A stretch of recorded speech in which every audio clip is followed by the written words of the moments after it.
ሰላም ጤና ይስጥልን ተመልካቾቻችን ከአንከር ሚዲያ ዝግጅት ክፍል ያክብሮ ሰላምታችንን እናቀርባለን። በእለቱ በአማራ ክልል ያሉ ወቅታዊ መረጃዎችን መነሻ በማድረግ ከዘውትር ተሳታፊያችን ጋር አጠር ያለ ቆይታ እናደርጋለን። በርካታ አውደ ውጊያዎች ተካሂደዋል። በተለያዩ አካባቢዎች የሚደረጉ ወታደራዊ እንቅስቃሴዎች አገዛዙን ኪሳራ ላይ እንደጣሉት ነው የሚነገረው። ዘውትር ተሳታፊያችን እነዚህን መረጃዎች ሊያደርሰን መስመር ላይ ይገኛል። እስቲ ምን ነገሮች አሉ?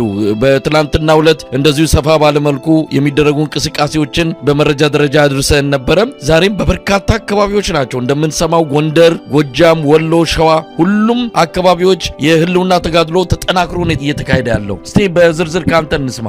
አመሰግናለሁ መሳይ። ከወትሮ በጣም በተለየ ሁኔታ የአማራ ፋኖ ብሔራዊ ኃይል ሰሜን አማራ ቀጠና በላይ ዘለቀ እዝ በደቡብ ጎንደር በጣም ከባባድ ወታደራዊ ምሽጎችን በመስበር በርካታ ከተሞችን መቆጣጠር ችሏል። በተለይ ሌሊት በተፈጸመ ጥቃት በደቡብ ጎንደር በእስቴ ወረዳ ዋና ከተማ መካነ ኢየሱስ አቅራቢያ በምትገኘው ደንጎላት ተብላ ከምትጠቀሰው ከተማ ላይ የጀመረው የማጥቃት እንቅስቃሴ እችን ከተማ የፋኖ ኃይሎች ምሽጎችን ሰባብረው ከተቆጣጠሩ በኋላ የመከላከያ ኃይሉ ወደ ዋና ከተማዋ መካነ ኢየሱስ ሸሽቷል። 804ኛ ኮር ነበረ የሸሸው። ይሄ የሸሸው ኃይል የፋኖ ኃይሎች ተከታትለው ጥቃት በመፈጸም ከተማዋን በእጃቸው ማስገባት ችለዋል። የመካነ ኢየሱስ ከተማ ከዚህ በፊትም ለበርካታ ጊዜ በፋኖ ኃይሎች ቁጥጥር ስር ውስጥ እየገባች በርካታ የመከላከያ ኃይል የተደመሰሰባት ቦታ ነች። እቺ ከተማ በስቴ ወረዳ ዋና ከተማ ነች። ጥቃቱን የሰነዘረው የአማራ ፋኖ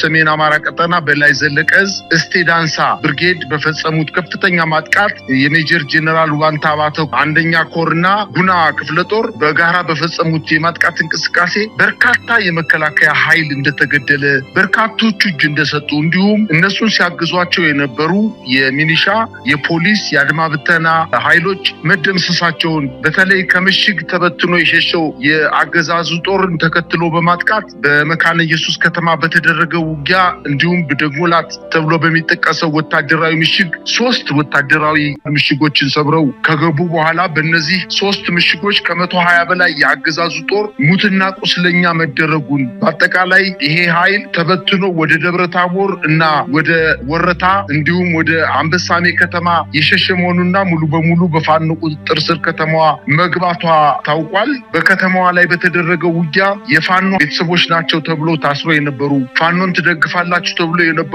በእስር ቤት ሲሰቃዩ የነበሩ በርካታ እስረኞችን ማስፈታት ችለዋል። የፋኖ ኃይሎች ከተማዋን ከተቆጣጠሩ በኋላ አሁን የሸሸው 804ኛ ኮር ወደ ወረታ ከተማና አንበሳሜ ከተማ ላይ ራሱን አዘጋጅቶ ለማጥቃት እንቅስቃሴ እያደረገ ቢሆንም የፋኖ ኃይሎች አሁንም ወደ አንዳቤት አካባቢ እንቅስቃሴ እያደረጉ እንደሆነ ነው መረጃዎች የሚያመላክቱት። በዚህ ቀጠና መሳይ አሁንም ውጊያው ተጠናክሮ የቀጠለ መሆኑንና በዚሁ ቀጠና በገላውዲዮስ ከተማ አቅራቢያ ዋሻ ተራራ፣ ግድብ ተራራ በሚባሉ አካባቢዎች ላይ በተደረገ ውጊያ እነዚህን ወታደራዊ ምሽጎች ከነጠቁ በኋላ ገላውዲዮስ ከተማን ውስጥ ቴሌ፣ ፈትል፣ የእስልምና መካነ መቃብር አካባቢዎች ላይ ከባድ ውጊያ ተደርጎ የፋኖ ኃይሎች የገላውዲዮስ ከተማን ሙሉ በሙሉ መቆጣጠራቸውና በከተማዋ ላይ የነበረው የ77ኛ ክፍለ ጦር መፍረሱን መረጃዎች ያመላክታሉ። በተደረገው ውጊያ የ77ኛ ክፍለ ጦር ኦርዲናንስ አዛዥ ተገድሏል። በርካታ የመከላከያ ሰራዊት አባላት መደምሰስ መቻላቸውና ወታደራዊ ፐርሶኔሉ ተገድሏል። የኦርዲናንስና የሰው ኃይል ኃላፊው 4 አጃቢዎች ከ16 ቦምብና ከ800 ጥይት ጋር በፋኖ ቁጥጥር ስር መግባታቸውና በቀጣይ የፋኖ ኃይሎች ወደ ወረታና ወደ አንበሳሜ እንቅስቃሴ እያደረጉ እንደሆነ የሸሸውም እንዲሁ በሌላ አቅጣጫ ወደ ደብረታቦር ከተማ ገብቶ ደብረታቦር የዞኑ ዋና ከተማ ላይ ከፍተኛ ውጥረት እንደነገሰ ነው መረጃዎች የሚያመላክቱት። በዚህ ቀጠና በተደረገው ውጊያ ከ3 ወራት በፊት የእስቴ ወረዳ ዋና ከተማ ፖሊስ አዛዥ የነበረው ኢንስፔክተር ሊየው የተባለ የፖሊስ አዛዡ ከ3 እና ከ4 ወራት በፊት በፋኖ ቁጥጥር ስር ገብቶ ተማርኮ በውጊያ ላይ ምክር ተሰጥቶት ከእንግዲህ በኋላ በፖሊስ አዛዥነት አትቀጥልም በማለት ወደ ቤተሰቦች ሄደ የራስህን የግል ስራ ብሎ ተመክሮ ተዘክሮ የሄደ ቢሆንም ነገር ግን አሁንም በውጊያ ቀጠና ላይ ተገንቶ እሱም ኢንስፔክተር ሊየውም አብሮ መደምሰስ መቻሉን ነው መረጃዎች የሚያመላክቱት። እንግዲህ ቀደም ሲል መረጃውን ያቀበልከን በአማራ ፋኖ ብሔራዊ ኃይል ሰሜን አማራ ቀጠና በላይ ዘለቀ እዝ ባለፉት 2 እና 3 ቀናት የተደረጉ አውደ ውጊያዎችን የተመለከተ ነው። ጎንደር ከፍተኛ ንቅናቄ እየተደረገ ነው ያለው። ምናልባት በዝርዝር የአመራሮቹን አግኝተን ስለ አጠቃላይ ስለተገኘው ድልና ስለ ወቅታዊ ሁኔታ መረጃ እንዲሰጡን እናደርጋለን። እስቲ ወደ ጎጃም እናቅና። ጎጃም ላይ የድሮን ጥቃቱም እየተፈጸመ ነው። አገዛዙም እንደዚህ ድል ቀንቶኛል 48 ጽንፈኞችን ገድያለሁ ደምስሻለሁ ብሎ በስም ዝርዝርም ጠቅሶ መረጃ አውጥቷል። ነገር ግን ሊያሳይ የቻለው ምርኮ እስካሁን የለም። ነገር ግን በጎጃም በተለያዩ ከተሞች፣ በተለያዩ አካባቢዎች፣ በተለያዩ ወታደራዊ ቁልፍ በሆኑ ቦታዎች ላይ ውጊያዎች እየተካሄዱ ነው። እስቲ ምንድን ያለው? ጎጃም ቀጠና በበርካታ አካባቢዎች ውጊያ እየተደረጉ እንደሆነና በተለይ በባህር ዳር ዙሪያ አካባቢ የአገዛዙ ጦር ከፍተኛ ጉዳት ስለደረሰበት ይህን ጉዳት ለማካካስ አሁን በእግረኛ ሰራዊቱ መተማመን ባለመቻሉ በጣም በከፍተኛ ደረጃ ሄሊኮፕተሮችን፣ አውሮፕላኖችንና ድሮኖችን በመጠቀም በሲቪል ነዋሪዎች ላይ ከፍተኛ ጉዳት እያደረሰ ነው። በተደረጉት የድሮን ጥቃቶች በርካታ ሲቪሊያን እንስሳቶች፣ ዶሮ ሳይቀር ተመቶ በተለያዩ የማህበራዊ ድረገጾች ላይ እንደተሰራጨ ይታወቃል። የተጎዱ ሰዎች ሲቪሎች ናቸው እንጂ የፋኖ ኃይሎች ምንም አይነት ጉዳት እንዳልደረሰባቸው ነው መረጃዎች የሚያመላክቱት።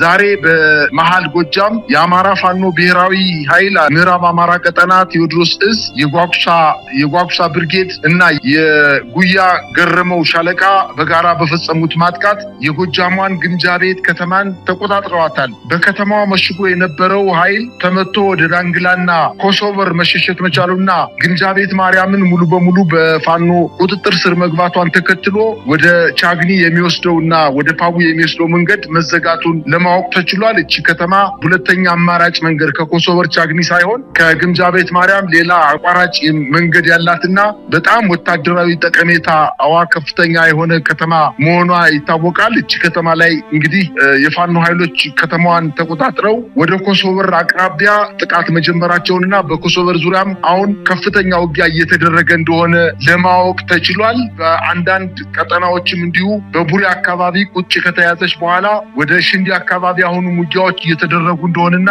ውጊያዎች ውጤቱ ገና ያልታወቀና ውጊያው ያላለቀ በመሆኑ በምን ያክል ድል እንደተገኘ በሚቀጥለው ዜናችን የምናቀርብ መሆኑን ማሳሰብ ፈልጋለሁ። እንግዲህ በጎጃም ያለው ሁኔታ በጣም ተለዋዋጭ ነው። በአገዛዙ በኩል መጠነ ሰፊ የሆነ ጥቃት ከሚካሄድባቸው ቀጠናዎች አንዱ የጎጃም ቀጠና ነው። በርካታ ኃይሎቹን ወደዛ አስፍሯል። ከወለጋ በቡሬ በኩል የሚገባው ከተለያየ የሰራዊቱ ክፍል ወደ ጎጃም የሚገባው ኃይል ቁጥሩ ቀላል የሚባል አይደለም። ስለዚህ ጎጃም ያለውን ሁኔታ በየጊዜው መከታተሉ፣ ምክንያቱም በዛ አካባቢ ነው እንግዲህ የድሮን ጥቃቱን በበረከተ ሁኔታ እየተካሄደ ያለው። አገዛዙ ወሎ ላይ ከፍተኛ ጥቃት እና ኪሳራ እየደረሰበት አሁንም ድረስ በጎጃም በኩል ኃይሉን እያጠናከረ የመጣበት ሁኔታ ምክንያቱ ለምን እንደሆነ አይታወቅም። ጎጃም ላይ ያለውን ሁኔታ እንከታተላለን። እስቲ ወደ ወሎ እንሂድ። ወሎ ብዙ ቦታዎች ናቸው ውጊያዎች የተካሄዱት ባለፉት 2 ቀናት። በተለይ ዛሬም በርካታ ኃይሎች ተማርከዋል። በነገራችን ላይ እህቶቻችን የፋኖ ታጋይ ሴት ታጋዮች ላይ በሚወሰደው እርምጃ የተቆጡ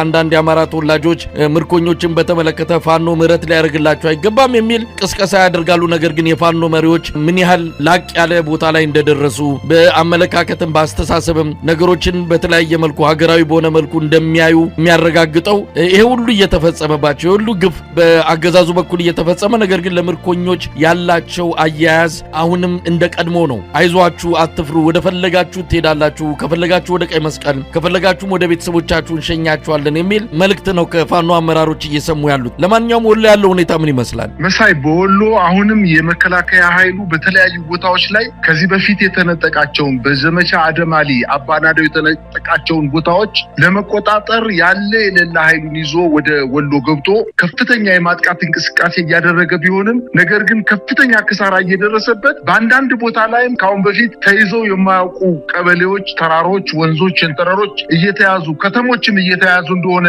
ለማወቅ ተችሏል። በአጠቃላይ ወሎ ተቆጥቷል ማለት ይቻላል። በጣም ከፍተኛ ቁጭት ውስጥ ገብቶ ከማህበረሰቡ ጋር አብሮ በጋራ በርካታ ቦታዎች ላይ ጥቃት እየፈጸመ እንደሚገኝና አጠቃለው ከተሞችን አስለቅቃለሁ ብሎ የሄደው ኃይል በምርኮ እየተገደለ በምርኮ እጁን እየሰጠ ትጥቁን እያስረከበ ለፋኖ ኃይሎች በሰላም እያረፈ እንደሚገኝ ነው ማየት የቻልኩት። እንደው በአጠቃላይ በወሎ አካባቢ እየተደረገ ያለው ውጊያ በፋኖ የበላይነት ፍጹም የበላይ የበላይነት እየተጠናቀቀ ነው ማለት ይቻላል። በጣም በብዙ ቦታዎች ላይ ከፍተኛ ሙከራ አድርጎ ነበረ ቦታዎችን ለመቆጣጠር። ነገር ግን መከላከያ በእውነት ለመናገር አልቻለም።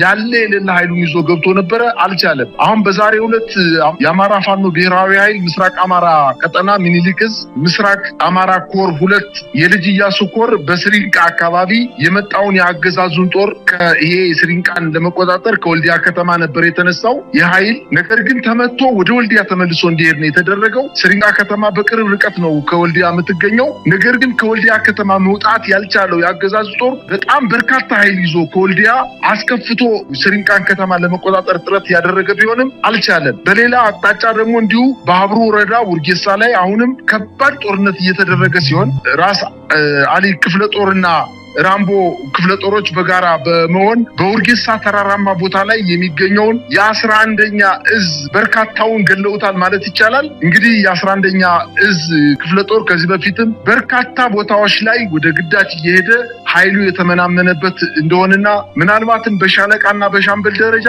ሞርተርና ድሽቃ መያዝ የማይችሉ ደረጃ ላይ የደረሰና 11ኛ ክፍለ ጦር ታሪክ የሆነችበት እና በጣም የፈራረሰችበት ደረጃ ብትደርስም በቀረውና በተንጠላጠበው ኃይሉ በተለያየ አቅጣጫ እየሄደ እንቅስቃሴ እያደረገ በከፍተኛ ደረጃ ተመቷል።